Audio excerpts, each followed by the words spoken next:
Life with Dasia. I got the crew with me here. Let's get into it. I want to ask y'all. So last year, I think it was around November, like Thanksgiving time, Michelle Obama made a post about how she was giving advice about marriage with her and Barack and how she felt like their relationship has never been 50-50. And you guys know the post I'm talking about, right? All right, so I want to hear like what do y'all feel? Like do you feel like I think it's funny because we got one guy, three girls, but I mean, I want to kind of hear everybody's opinion. Like do you feel like relationships are supposed to be 50-50? Like what do y'all think? Who would you like to start with? Well, let's leave you last. Well, ultimately, I feel like it's all about give and take, number one. But ultimately, we all have to give our all. So it really needs to be 100. Now, Okay. of course, years ago, no, I did not think that. But I feel like as I've gotten older and, the dated a little bit and been in relationships, you learn to you really have to give your all. So each partners have to give 100. Okay, so 100's your answer?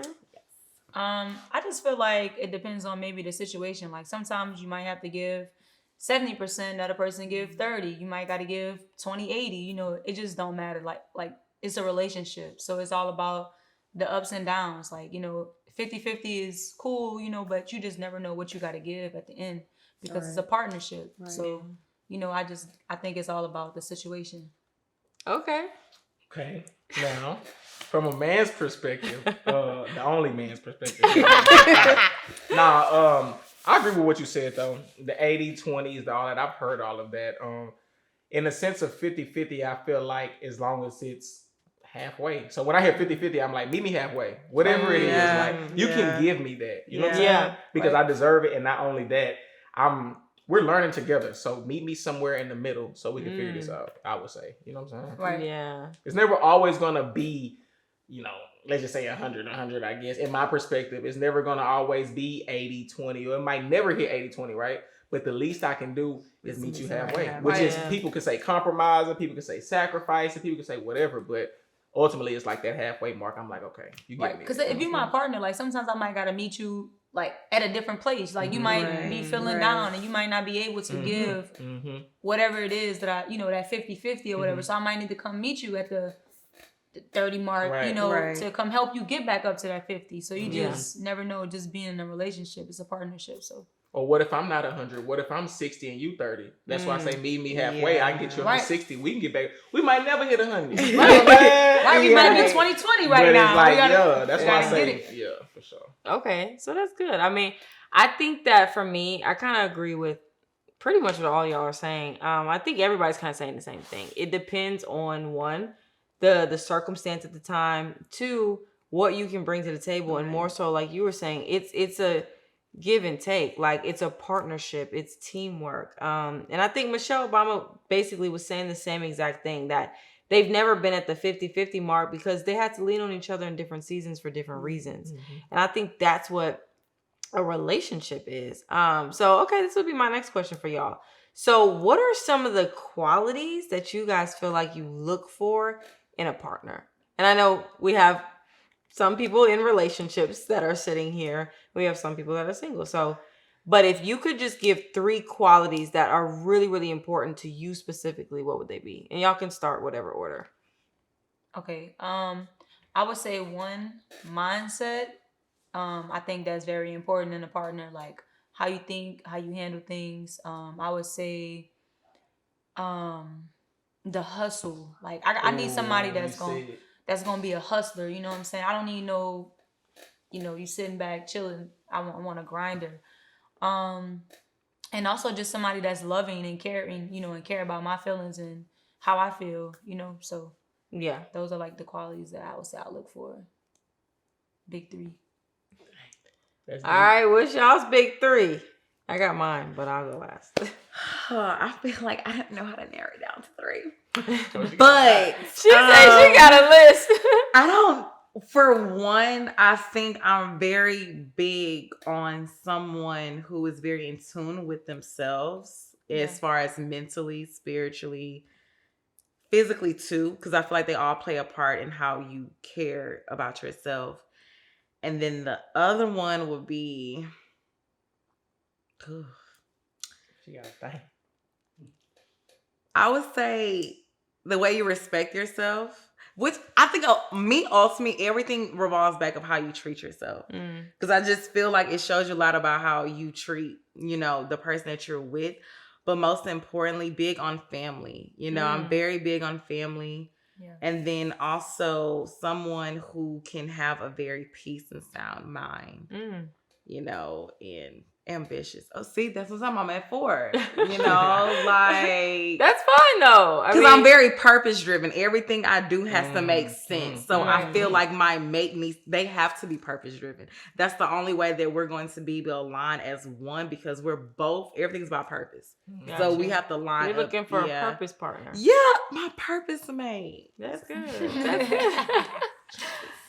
All right, G Money. What's the big three?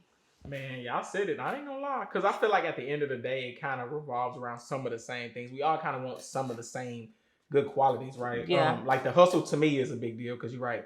I can't have no female that even if you want to be a housewife, that ain't it right now. You got to go out there and get it. We're going to figure it out. But you got to have that hustle in you. Even if you are in that situation, still being able to go get it in your way, Yeah. And then, what else did you say? You said it. No! You said hustle, but I'm saying they took the word. Okay, the hustle, the ambition, right. Purpose driven. I'm very purpose driven. I don't care what it is that I do. I have a purpose to it. So I can definitely say that that's like a quality to me. I'm like, what are you doing? What are you out here? What is your... And some people don't find that purpose until later, but that's an attractive thing to me, kind of for you to know. Yeah. And then another quality would be probably communication, because I like to talk. I can talk whatever out. Big. Yeah, that's what I got like 5. Yeah. Yeah. Like, and even if it's like deep, if it's something that's hard to talk about, if I know that, it's just almost like prayer. Like how they say you pray through it, you stay through. I mean, you can go through it or whatever. Like praying is like, to me, a hope, because I'm like, dang, if I just pray about it, you never know. That's giving me hope to feel like something will change, right? So communication is the same thing to me. I'm like, if we could talk, bro, I might not get it, but at least we can figure this out and I'm able to express it. Like, so for me, that communication definitely got to be there. That's good. So my top 3, I would say, first of all, spirituality. I have to be with a man that can lead me and that is willing to grow in their faith with me. I think that, well, even just for me, how I define love is like how the Bible defines love. It's unconditional, it's patient, it's kind. So a man can't really give me that unless he's experienced the love of God, and I understand that and know that. So that's my first thing. My next thing is definitely communication, because I feel like communication is the glue to a relationship. We have to be able to understand each other. We have to be able to learn and grow, because it's 2 different people becoming one. Right. So we have to understand how to, really like communicate. If I had to choose one, I'm like you, I got like 30 things. Here's a list of what I want. But if I had to choose one more, I think I would say I really am going to pay attention to just the character of that person and how they handle the people closest to them. Because, and we were kind of talking about this earlier, but like that can tell you a lot, because, relationships have stages. There's a honeymoon stage. Everything is glitter and glam. It's gold, but it's like, what about longevity? Like the longevity and the fruit of what you really produce has a lot to do with your environment, what people around you say about you, how they feel about you, and not just what you dress it up to look like. You know what I mean? That is true. So that would be my top 3. So, okay, next question. Do y'all feel like in society now it's harder to date than it was before? Of course. Social media. Yeah, I was about to say. I know we were talking about alpha stuff too, but I have no think idea. The social media. Social media. So why do you think social media makes it harder? Because it's people think the grass green on the other side. People see stuff. And even me, it's okay. Because I've been in a situation where I'm scrolling and I'm like, man, y'all tripping. I can have any of these women. As soon as she cut up, I'm finna go. But then you don't know. Everybody comes with their own little personal headache package. Right. Their own little headache package. So it's like, don't always just think it's that. And people jump to that. So social media makes you feel like you have a lot of options. And I think nowadays, You know, a male could like get into, let's just say he starts DJing. Now he's getting a lot more attention than he used to get. Now the women nowadays are just want some attention, so he's flocking, and everybody, it's just mixed up. I don't know. I think people are just whatever at this point. You know, getting it for them too, not really caring about the other person. I've always been selfless, so I'm like, you know, I look hard, but nowadays dating, it's scary. People setting people up. You got people, you know, of course it's been diseases floating around, but now it's worse because people just handing them out. It's just not handing them out. Man, it's bad. It's dating is real tricky. You have to know what people's intentions are. I try to look from the jump. I want to know. I don't want to guess. That's why I say being friends first. Lets me know your character, and if we step into that and we don't work, that's fine because I still know you were a good person. So we might not fall out or whatnot. But when you're just trying to love from the corner and you don't really know, and you're like, man, this person is not like, man, shoot.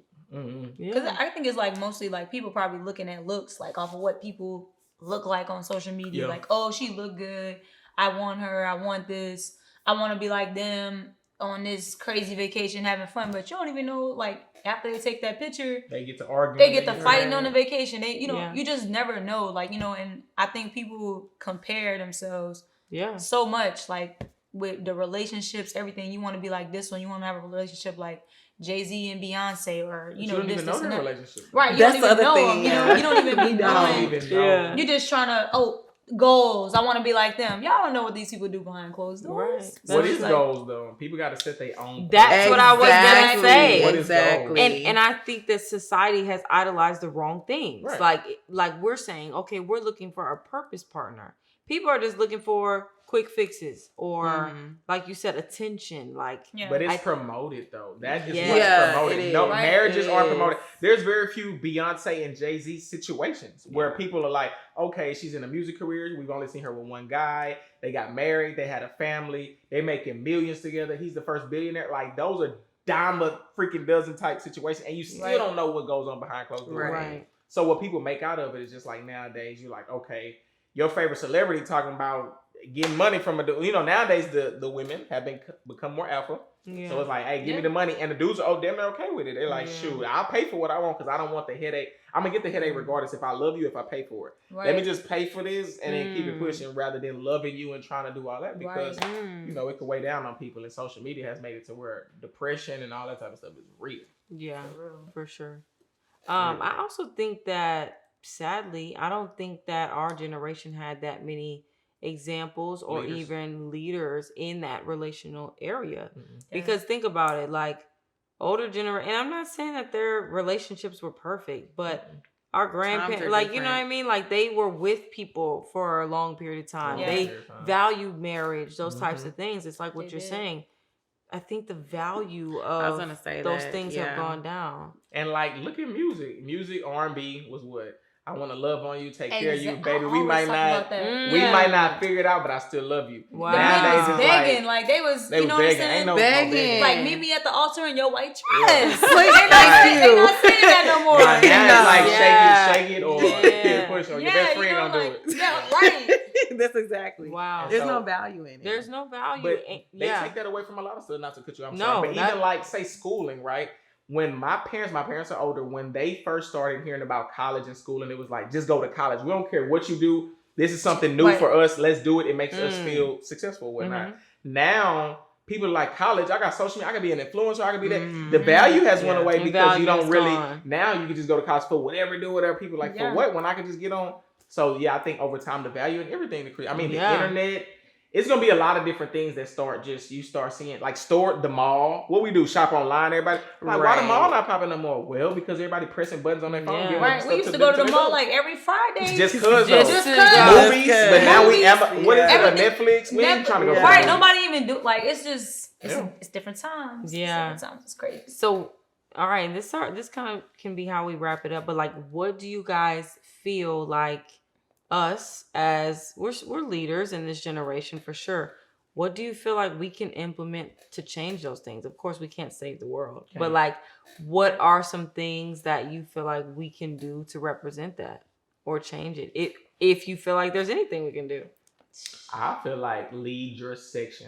You're right, we cannot save the world, right? You got superheroes in every part of the world. A superhero to me would be somebody who take care of their community. A superhero to me would be like a good dad. You know what I'm saying? We don't really have good examples of that. So I just feel like nowadays we need more leaders. It would take hundreds, thousands of leaders to really shift the whole nation. Right. Yeah, You know what I'm saying? for sure. But if I could do something in my neck of the woods, in Mo City, I'm gonna do that. You feel me? If them the only people I can touch, if I'm a god dad and I got 3 bad kids running around the house, but I take care of them, raise them, I'm their hero. I made it out. You know, we just need more of that. We don't need absent fathers. We don't need no more rappers, dog. We don't need no more ball players.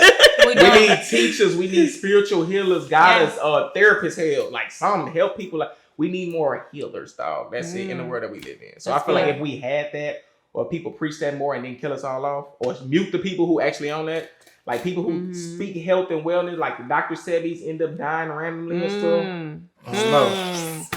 That's another thing, another subject. Another day. Yeah, I think the new generation just kind of lost. Like, I think, and I'm not saying like it's over for them or nothing, but just say it. Just say because it's only going to get worse. I'm gonna be honest. I personally feel like it's over for them. Like they little kids that I know, like from where I'm from, they're doing like crazy drugs. They're doing acid. They're doing. I'm like, what? Because I get on TikTok and see it. Right. They're challenge or something. Exactly. Yeah, like they're doing, they're doing this crazy stuff. Like they're seeing these young stars or these young kids that's blowing up too fast with like all this money, and now they're doing the same crazy stuff, thinking they gonna blow up and they gonna get this place or here because they're doing this, whatever it is, that they feel like it's gonna get them to the level of success, instead of, like he was saying, back in the day, our parents thought success was college, and now it's like they think the level of success is money, women, 100,000 followers on a platform, and it's like they'll do anything to get that. It's like, come on, man, like it's really sad, honestly. Yeah. Anything to add to that? But I would just say staying true to yourself. Like, I feel like when we have people, how we all see things differently, we have to stay true to ourselves and inspire others or have these conversations. Yeah. Because if we, like you said, we have more leaders and we're speaking up more, that at least brings it attention. Yeah. Than just nonsense. Yeah. In general. As far as like in all aspects, just like school, relationships, love, like you say, like even going back to relationships, marriage isn't really valued anymore and it's not talked about. Not a healthy ones, at least. Yeah. So I think just being true to yourself and also being bold about it, not being shamed about it. Like, for example, I actually used to be ashamed of the fact that I'm a lover girl because it's not publicized and, most people just love to date or just sleep around. And it's like, that's not truly who I am. So why would I even try to attempt to go down that route if that's not me? Yeah. So I think ultimately it's just more about just staying true to ourselves and speaking up and having more conversations. Yeah. No, I agree. And I would definitely say, I think it's like what G was saying and what all of them are saying. It's like, it takes us to set the example. We can only change what we can change. Right. And it starts with what we're showing, what we're representing. Us making sure that we are those people that are not just being selfish, but allowing our mindsets to reach the lost. Or like, like it's just about show more than tell. I think that's what it is. So I definitely want to challenge you guys. I want you to sit and think about what are those qualities that you're looking for in a partner? That's my first challenge. My second challenge would be really write down what success is to you. Because like we said, I think that the value in both of those things has decreased. But that doesn't mean that it can't be changed. It doesn't mean that you can't change that for yourselves. And join us in this movement of saying, hey, we want to make our communities better. We want to lead by example. All right. So thank you guys so much for this talk. Thank you guys for watching. If you like this conversation, definitely talk to us in the comment section. Let us know your thoughts and like, comment, and subscribe. We'll see y'all next time.